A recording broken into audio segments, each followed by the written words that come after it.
Sure.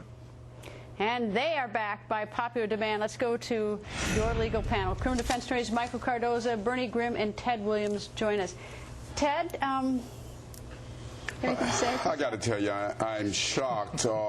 Investigation 101, Greta, is that every lead must be followed. It may lead to somewhere and it may lead to nowhere, but you follow the leads. And I was taken back when Dave said they took this kid to Houston, they polygraphed him. So I would believe that the prosecutor would want to follow up, or if he doesn't follow up, he would have one of his investigators to follow up on it. Bernie, the thing that bothers me is, I mean, when we were in Aruba in the summer of '05, we used to go out and interview everybody, and the police used to then call us for our interview tapes, which was just, or try to get our tapes. It was just insane. Go do your own work. But so be it. You know, they wanted the media to do their work then. The thing that bothers me now is that in the information that we've developed, there are money transactions alleged, and they certainly have the subpoena power, I would assume, to at least track them down. They won't even look at the evidence. Yeah, I guess what's shocking is you can't fault them for trying to get your tapes and your records. I mean, that's sort of... They could go get themselves, They could go get themselves, and you wanted to have this sort of a shroud evidence investigation.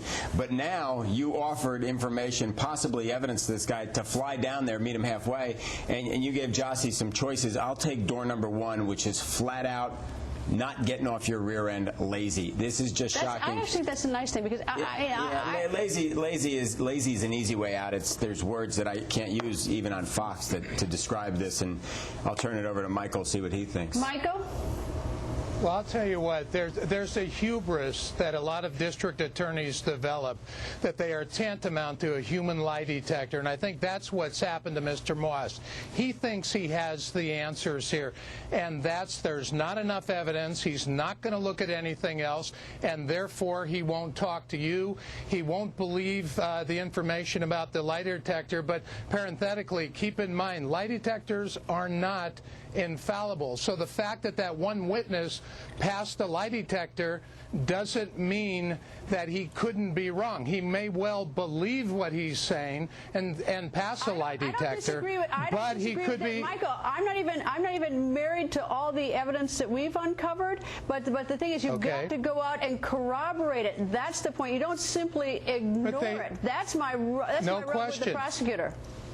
But Bernie addressed this last night. He talked about the statement of Joran van der Sloot, and he said it needed cooperation, and Bernie's 100% right. But they have other witnesses, and as you just said, they should be going out to corroborate what he said on that tape. And notwithstanding all this, I think Mr. Moss would be better take this to trial, put it before judges, let them decide wherein the truth in this case is, then people will get off your back. It is one of the worst things a prosecutor could do is to jump to conclusions and then come up with a theory and then go out and then decide that that's the theory without getting the evidence to support it. Likewise, though, is to fail to investigate when you have things presented. Look, let's just use common sense and talk about what's happening here. They want this case to go away at all costs. They don't want to do anything. They're not doing anything, and they're just hoping that it would go away, and that's what's going on here. It's frightening. It's almost the opposite of Michael Nifong, which is acts of commission that were unethical. These are complete acts of omission. They won't even consider it. They won't even look at anything. But anyway, we'll see. I mean, we'll continue to pound away at this. Panel, thank you. Up next tonight, Governor